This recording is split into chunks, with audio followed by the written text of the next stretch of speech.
presentation. Our third panel in the opening session will examine CMHC's current and future programs across Canada. Stephen Manill, Senior Vice President, Insurance, Canadian Mortgage and Housing Corporation, will provide insights onto what to expect over the next 12 to 18 months, including new programs and initiatives. Thank you to GWLRA Realty Advisors for sponsoring this presentation. And please join me in welcoming Stephen Manill.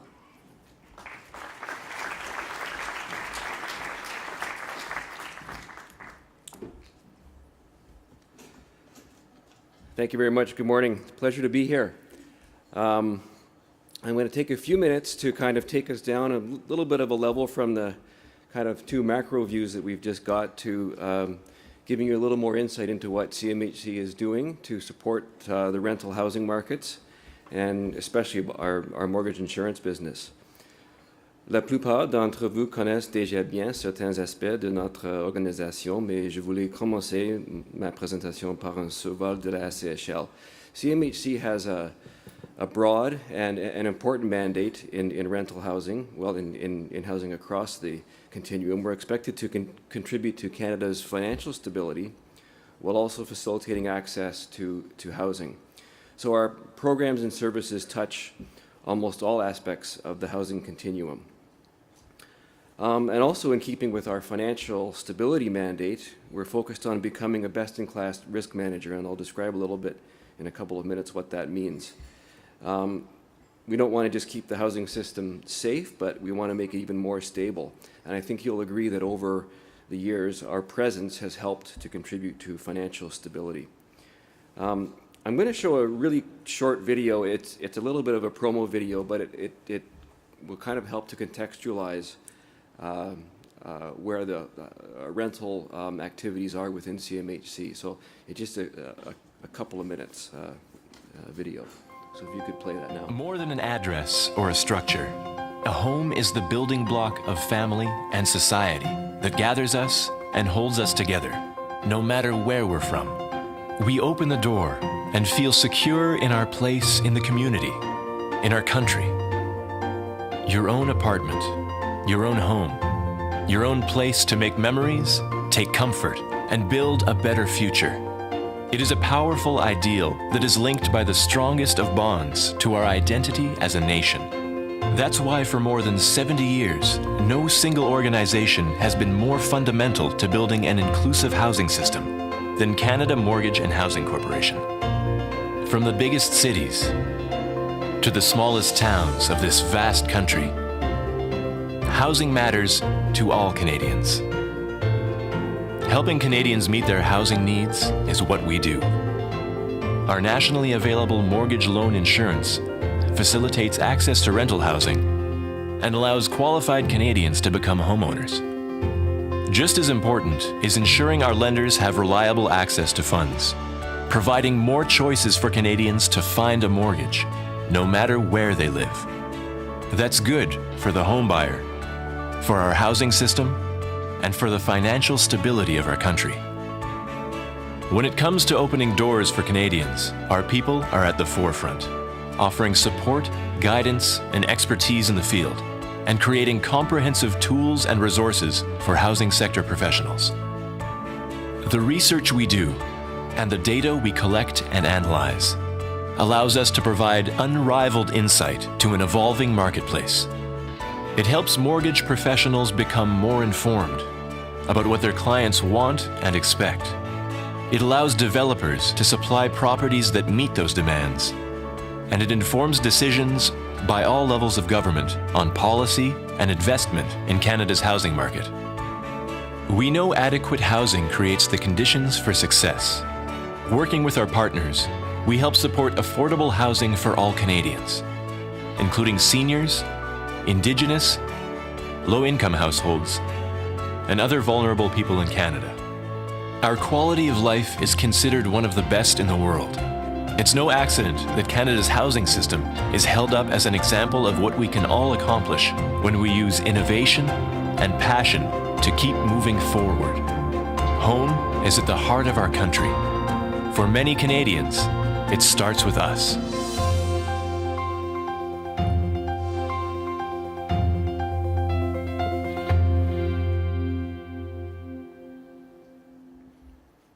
So as I said, a bit of a promo video, but I think it helps to contextualize where our rental housing activities fit in our overall suite of activities. As you probably know, our mortgage insurance business, we're the largest mortgage insurer in the country. On the homeowner side, we compete against two private mortgage insurers. On the rental side, we don't have direct competition, but we certainly do compete against uninsured financing, and we take that quite seriously. We have a mandate to operate in a commercial manner, and we do so by generating a return on capital that we believe is competitive in the marketplace. We also run this mortgage insurance business on the rental side in an overall context where we're not trying to maximize the rate of home ownership in Canada. We're trying to offer rental mortgage insurance as a complementary product to that full suite of mortgage insurance across the housing spectrum. There's, of course, a cost. Being a commercial business, there's a cost. There's a mortgage insurance premium. But many of you will know that there are significant benefits that come to borrowers through the mortgage insurance. First of all, lower interest rates. I know you can't read this chart, but it shows pro formas for an insured and an uninsured project. These ones show a difference in interest rates of 100 or 125 basis points between the insured and uninsured. I'm not sure if that's completely accurate or up to date. It may be a little bit less now. Nevertheless, the benefits of mortgage insurance in terms of lower interest rates offset that premium cost in typically less than 10 years, often far less than that. Obviously, higher loan-to-value ratio, 85% loan-to-value. I'll talk about cap rates in a minute. I know that's a question that comes up a lot.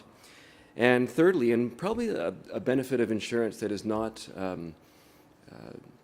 as prominent as it could be, which is reduced renewal risk at term renewal.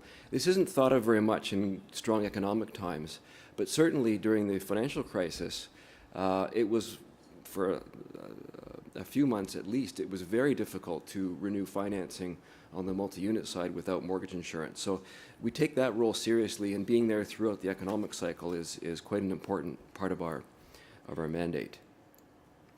We are also present across the country. This applies to both homeowner and rental.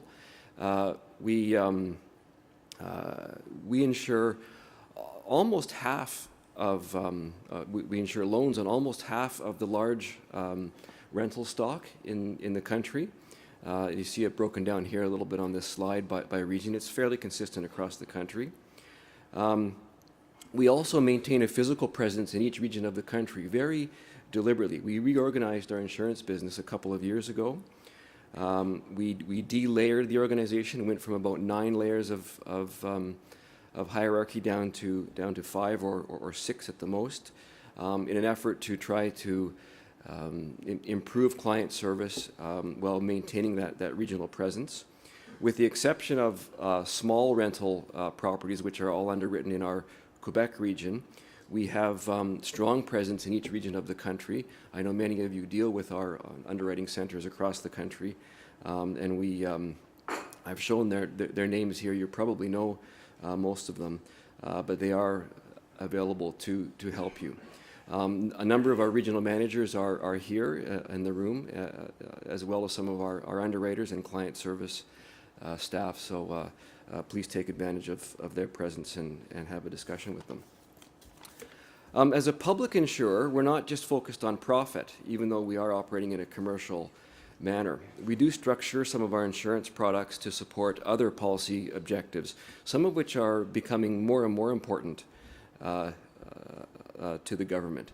We offer some incentives in the form of premium rebates for energy-efficient construction.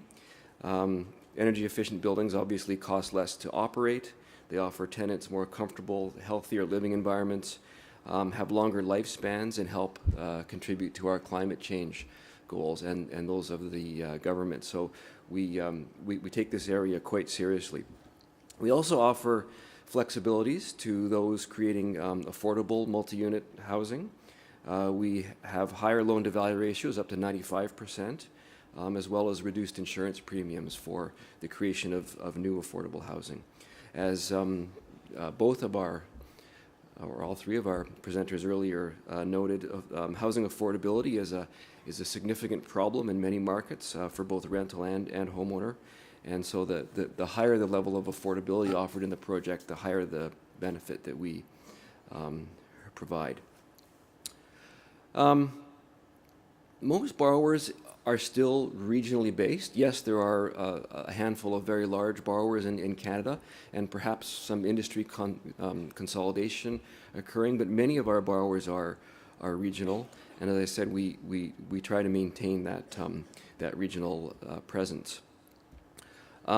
We've adopted our business to this changing profile of borrowers. We have more and more borrowers that are what we classify as very large borrowers, over $1 billion in, well, technically 900 million, but we have a handful of borrowers above that level, and the number of borrowers is growing. So we're adapting our business to meet the needs of those clients, which is quite different than some of the smaller borrowers. Last year, we insured loans for about 107,000 units in multi-residential properties across the country for a loan amount of about $7.5 billion, so considerable presence in the market. We've been releasing quite a bit more information on our mortgage insurance business, both homeowner and rental, in the last couple of years. You may have seen our quarterly supplements. I invite you to have a look at those. We continue to add information every quarter as we try to disclose more about our own business to the marketplace and to you, our clients. We have about $59 billion of insurance in force in the multi-unit residential space, which is about 11% or so of our total insurance in force. But it's still sizable, even though it's not huge in relation to the homeowner business. The average loan size in our portfolio, though, was relatively small, $3.5 million. So we're still have a strong presence in that smaller end of the marketplace. Arrears are very low in this business, 0.57%, and have been for more than a decade now. So this rental insurance business is transforming somewhat into kind of a tail risk insurance business, as opposed to what it was 20 years ago, which saw a much higher level of arrears and ongoing claims. I mentioned I was going to talk about cap rates. One of the things we've done recently is we've started to adjust our underwriting and the cap rates that we use in valuing properties. This was largely in a response to feedback we received from the industry. We heard that over the years, over the last 5 or 6 years in particular, that spread between market observed cap rates and the cap rates we were using in underwriting was widening. Our analysis confirmed that was the case. That it was even exacerbated by the fact that cap rates were so low. So when you get a 100 basis point difference between market cap rate and CMHC's cap rate, when the cap rate you're using is 4 or 4.5, that's a quarter of the loan amount. So the difference was sizable. We've started to narrow those cap rates and have applied a much more rigorous approach to establishing those cap rates. I'm hopeful that you're seeing the results of that in the business that you're doing with us. We're trying to be much more responsive to what's happening in the marketplace. Now, turning to what we're thinking of going forward, we're cognizant that the industry is evolving quite rapidly, and we are conducting a review, quite a comprehensive review of our multi-unit products and policies. As I mentioned, we want to be a best-in-class risk manager. This means far greater focus on capital, far greater focus on stress testing. We're applying this across CMHC and our mortgage insurance business in particular. Holding more capital is a global trend among financial institutions. We have increased our capital holding target levels twice in the last couple of years. We had been at, for the homeowner business, we had been at 150% of the capital required by OSFI for mortgage insurers. We've increased that now to 220%. We haven't followed suit with those precise numbers on the rental side of our business, although certainly the move is towards holding higher capital levels to ensure that mortgage insurers can weather a more severe economic downturn. What that does is it puts pressure on our return on capital, obviously, if the denominator is lower, which puts pressure on our premium rates. So, in order to deal with that, one of the things we're looking at is segmenting our business much more on the basis of public policy objectives, if I can call them that. We're going to categorize our business more formally between business that is that serves very strongly a public policy objective of the government, where we may even simply break even on our premium rates and not achieve a return on capital that's above zero, to the what you would think of as our pure commercial business, where we need to achieve that market return on capital. And there's obviously a couple of categories in between. We're looking at segmenting our products much more formally along these lines, where we will establish premium rates and policies and underwriting practices that differentiate more our products along these public policy lines. As I mentioned earlier, a key part of our activities is housing market analysis. We want our underwriting and our insurance activities to be backed up by robust analysis. We think we offer the most comprehensive housing market analysis in the country, and we intend to continue to do that. We obviously publish surveys on a number of aspects of housing markets, including rental housing. We operate mortgage insurance or a housing market information portal, and you may have visited our website. There's lots of housing information at your fingertips. Data gaps still exist. We do realize that, and we have a number of initiatives underway to try to address some of those data gaps, and more will be coming on that front. One of the more important reports that we produce is called the Housing Market Assessment, HMA report. This is our quarterly release on the housing conditions of 15 regions of the country, the 15 largest markets. It's mostly focused on homeowner markets, but of course there's a strong interplay between homeowner and rental markets. So this analysis certainly can be thought of in relation to rental markets as well. So the housing market framework looks at four main factors that we have found are very predictive of problematic housing conditions. They do tend to occur in sequence, we've observed over time. The first thing that tends to happen is an overheating of demand in the housing market. Secondly, you get price acceleration, where prices accelerate obviously faster than warranted by underlying conditions. Then you get overvaluation in the level of house prices, and that in turn leads to overbuilding. The most recent results of our assessment show more and more problematic conditions across the country. We have detected overvaluation in 9 of those 15 centers, and overbuilding in 7 of them. And as you can see on the right-hand side, the overall assessment is problematic in some of the largest centers, which I'm sure is no surprise.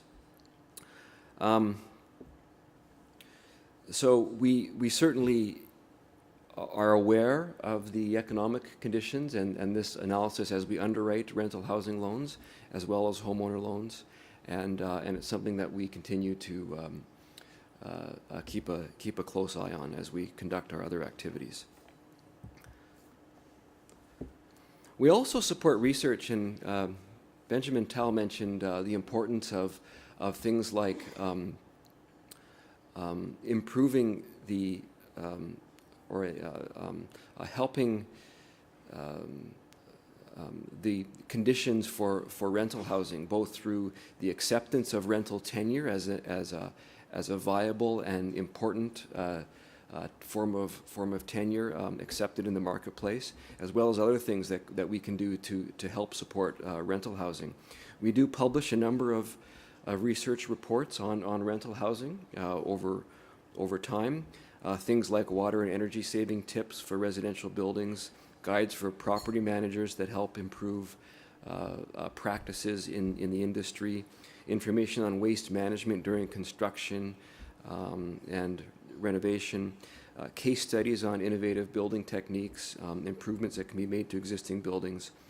So all of this information is available and is well used throughout the industry, and we anticipate that we'll be continuing to have a strong research program in this area. So our mandate isn't just about promoting financial stability or risk management or mortgage insurance. We're also tasked with the important job of facilitating access to housing. The last year's federal budget, or the budget earlier this year, included $2.3 billion in spending targeted to investments for affordable housing. Most of it will be delivered by CMHC in partnership with provinces and territories. The budget also included 2 new initiatives that are designed to support the construction of rental housing. The first one is an Affordable Rental Housing Innovation Fund. That is a $200 million fund over 5 years that will help improve access to affordable housing to Canadians. The fund will be administered by CMHC.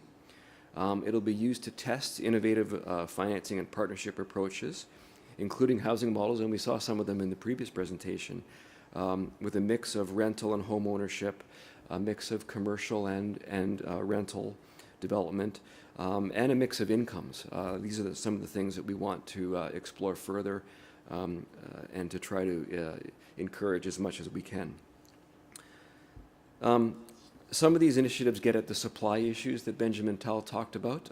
They are a start. They're certainly not the end of what we intend to do in these areas. The second fund that we have announced is called the Rental Housing Financing Initiative. It's a $2.5 billion initiative, about $500 million in each of 5 years, that will be used to create affordable rental housing units through the provision of low-cost loans.